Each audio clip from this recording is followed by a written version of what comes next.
All right, real quick, just want to thank everyone for their time today. We know it's a very busy time here on Race Day at Richmond Raceway. I want to thank Richmond for the opportunity to be in here. And real quick, before I turn it over to Steve to start this off, we'll go through a statement from each of our guests up here, and then we will take questions from the media in attendance. Thank you very much, Steve. Thanks, Kevin. I want to thank each of you guys for giving us a little bit of time this afternoon. I know it's a pretty hectic afternoon as we get ready for what I think is going to be an incredible race tonight, particularly after the chaos of Vegas. In light of the time crunch, and because I really do want to leave some time for you to have some questions to the two gentlemen on my right, we'll just kind of jump right into it. And we're obviously here to formally announce that Ryan Newman will be joining our organization in 2019. He'll be piloting the number 6 Ford Mustang for us full season next year. And we're absolutely thrilled to bring a driver of Ryan's caliber into our organization. We truly believe that he fits extremely well with the culture that Jack has built and is going to help us compete for wins and championships next year. So, Ryan, real appreciative of your desire to come over and be part of the team, and really excited about what we can do together next year. Thank you. I've always been a big appreciator of the history of our sport, and I think that a big part of that has always been Roush and Roush Fenway Racing and what Jack's done and contributed to all forms of motorsports, but specifically in the Cup Garage here, has created a great namesake and an opportunity for me for next year. So I look forward to the opportunity of driving and with the ultimate goal of winning. I'm in a position where I've never wanted to stop, never wanted to quit, never wanted to retire, and want to win a championship. So I look forward to this opportunity. Obviously finishing out this year as strong as we both can in our respective positions, but at the same time, you know, with enthusiasm for the Daytona 500 in 2019. I'd like to start by thanking Matt Kenseth and Trevor Bayne for being the most recent custodians of the number 6 car. They've done a good job. Matt has brought to us some ideas to make our car better, but before I get into that, I'd like to say that Trevor has been one of the finest individuals that I've ever had to meet in and out of either in or outside of stock car racing. And it's been a great pleasure to work with him, to watch him grow, and to share a success he had in the Xfinity Garage, as well as the success he had with the Wood Brothers when he was running a partial schedule with them on loan from us. Matt was identified by Mark Martin as somebody that had his ideas and his and questions about the handling of the car and the interaction they had when Matt was just getting started as a rookie back in the early 90s. Encouraged Matt to ask me to give encourage Mark to ask me to give Matt a chance to see what he could do in one of our cars. And when we got ourselves into a situation where the setups weren't working as well as they'd like to early in the year, we had a conversation with Matt, and he agreed to come back. And even though the results haven't justified the effort, we've had more speed in our cars, and we've got a direction that's going to be clear that'll make better race cars and better racing for our fans going forward. Ryan Newman has been one of the most fierce drivers that we've faced on the racetrack for his 9 years of being involved with the sport. He has demonstrated himself to have good values, and one of the things that a driver has to have is a code that makes sense to other drivers. And whenever you raced Mark, you knew what to expect. And whenever you raced Matt, you knew what to expect. And whenever you used Ryan, you could know what to expect there as well. But I look forward for that working in our favor as it's worked to our negative side on a few occasions over the years. But we've never had a quarrel with Ryan. We've always respected what he did and respected where he was coming from. And the fact he's got an engineering degree makes him more valuable to me as a driver than he might be without that, with his fierce competitive history. We look forward to going down the road for a number of years. I can't say how many, but for a number of years, and to be able to win, compete for runoff positions late in the years, and to race for championships, as well as to race to win races on a weekly basis. Ryan, do you notice Jack made you a little bit younger than you actually are there? With a 9-year history. 9 years, yeah. But He's won 18 races, so he's going to be. I was more worried about being called a custodian. I just want to be a race car driver. Yeah, you might get called lots of things in our Yeah, camp at that's different fine. times, so. It's fine. All right, with that, we will open it up to questions. Mr. Pockrass? And then Claire. Bob Pockrass, ESPN. Will Matt Kenseth have any role, and can you with the team? And can you also touch? Do you have any sponsorship to announce? I've hired him on as a driver coach. You can tell him that after this. We'll let you break that news to him, Bob. No, I think it's a good question, and maybe touching on a little bit of the Matt story, I think is appropriate at this time. And I know Jack gave you a little bit of insight, but it was obviously an unusual situation this year when we elected to bring Matt on board in the middle of the season. And obviously some of the reasons that Jack mentioned is just, his ability to diagnose cars and obviously his long history with our organization. And, again, if you ask Matt how it went in his kind of self-deprecating nature, he probably would say he hasn't helped at all. But from our perspective, he's been invaluable. And he's really helped us kind of move the needle and try to focus on what we need to do. We went into that relationship with the intent that the primary focus was on 2018. And we always kind of had in the back of our mind, we'll see how it plays out for 19. And we had some intent about where that would go. But we always kind of left the arrangement with Matt that he would come back and we would sit down in late August, early September, and have a dialogue about what the future looks like. And so that's the way it played out. And he came and sat down with me and said, when he was looking at everything, talking to his family, considering at what stage he is in his life, meaning that he's got 4 young girls, he's been on the road for almost 20 years, kind of sacrificing a lot of family time, that he just wasn't prepared to run full time. And we talked a lot about that, and he said he owed it to his family. And so we obviously respect his decision, and even through this process, even though this has only really ramped up in the last 5 to 10 days, he's been helpful in trying to guide us on direction to go for 2019 with drivers and other things. And what our hope is right now is that we'll sit down and have a dialogue and figure out what role he may have with Roush Fenway going forward. And then, Bob, the second part, I know you guys have been hounding us for the last couple weeks asking about what the driver situation was, all with appropriate questions. And so we'll have this conference just really focus on the driver situation and the fact that we're pretty fortunate to have Ryan come on board. And then as we get into the coming weeks and months, we'll start talking about some of the partner situation. Claire? Claire B. Lang, Sirius XM NASCAR Radio. I know, Ryan, you just don't want to drive anywhere. So I know you assessed Roush Fenway Racing. What do you find there at Roush Fenway that is interesting to you? What do you think you can lend? And what experience or what can you bring from the other companies you've worked for into Roush Fenway, do you believe? Going back to my initial statement, I think the history is an important thing. If you look at the history of Jack Roush in all forms of automotive relationships, it's huge.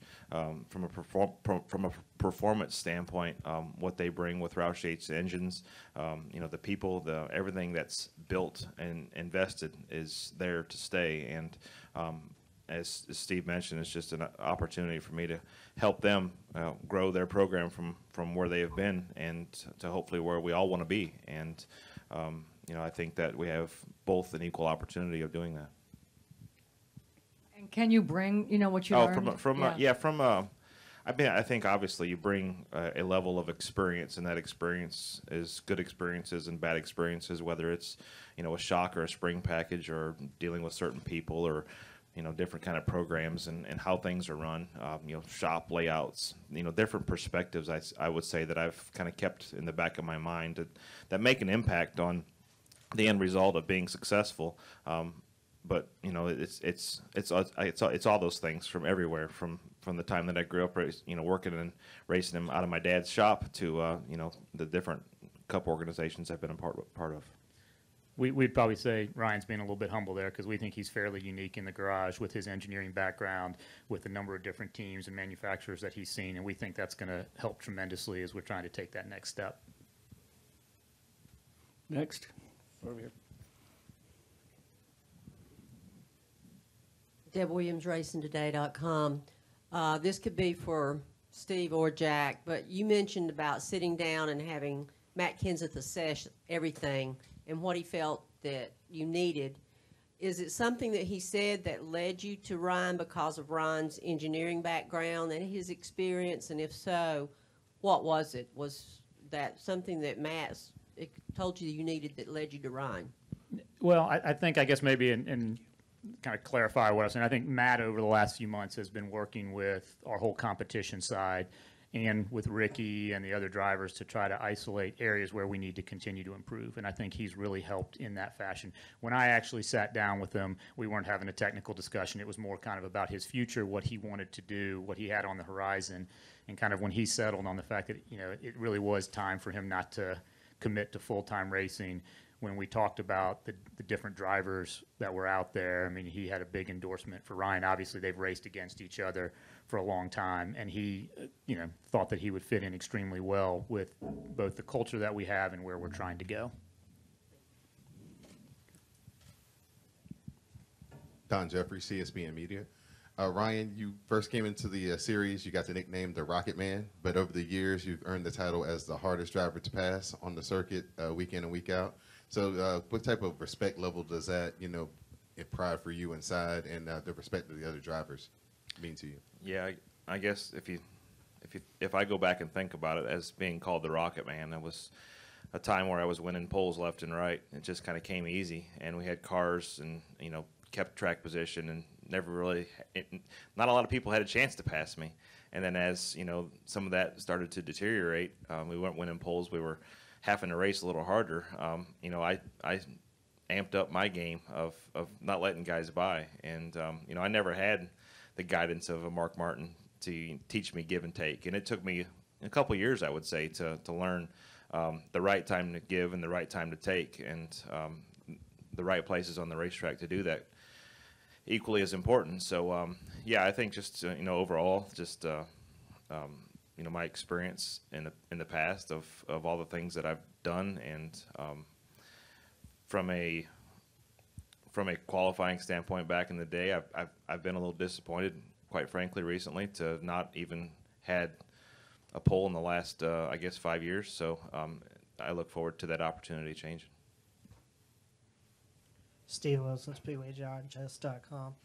With your unique background in engineering, and this is for either Jack or Ryan, how much of that do you feel that you're going to be involved with the conversion in 2019 to the package and to the new body structure, and how much do you think that can sway Roush Fenway Racing back to a performance level that they used to be?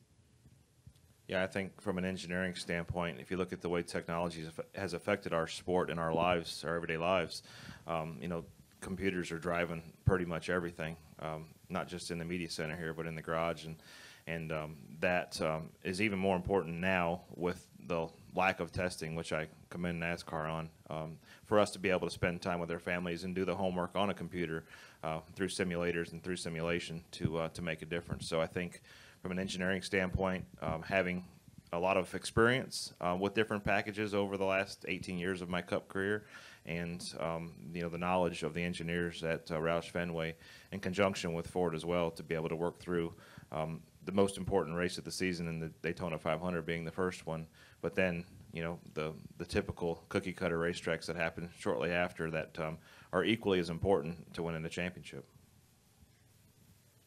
Anyone else? Sure.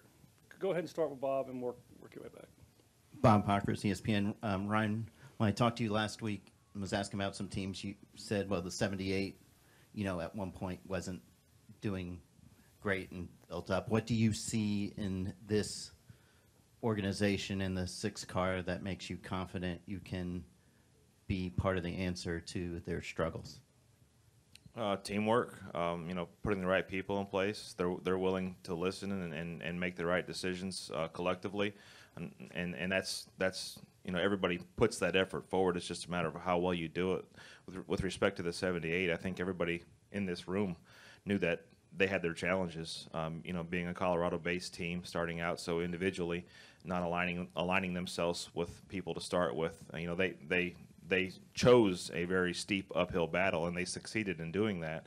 But nobody has any kind of guarantee on how long that's going to last. I mean, you look at the history of our sport, the Hall of Famers, you know, the Bobby Allisons, Darrell Waltrips, they've owned teams. Dale Earnhardt even, and they didn't make it. So Jack Roush and Roush Racing, Roush Fenway Racing, has proven to be a staple from a car and engine standpoint, and I don't see any of that changing. That's why it was an easy decision. Dustin Long, NBC Sports, for Steve or Jack, is how do you feel like that this organization has performed this year? Obviously not in the playoffs, so based on that, it would be easy to say that, I don't know if failure is the right word.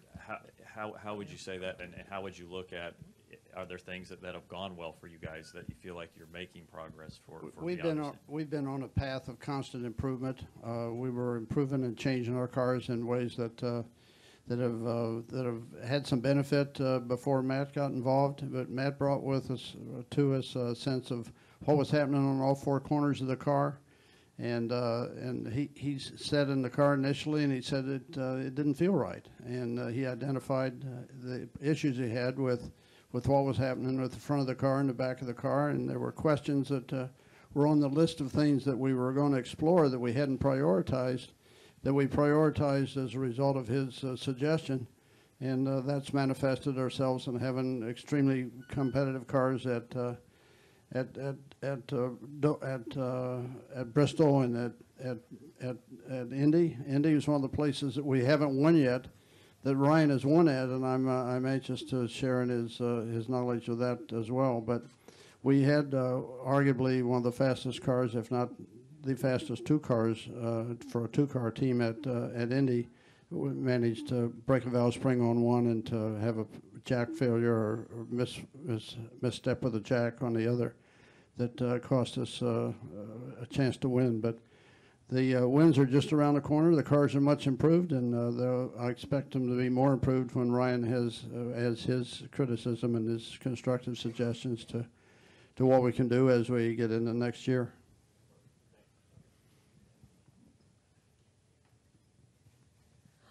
Ryan, you started your NASCAR career with Ford.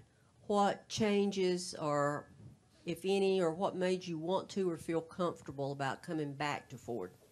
I had success in a Ford. You know, it was a good start to my career, both from a back in the day Busch side, even an ARCA side, and as well as the Cup side when we got the ball rolling. And you know, at that point I was with Penske, and Penske made the decision to move to Dodge, and I've landed everywhere but I guess Toyota in my career, and I never had an issue at all with Ford. We were always competitive.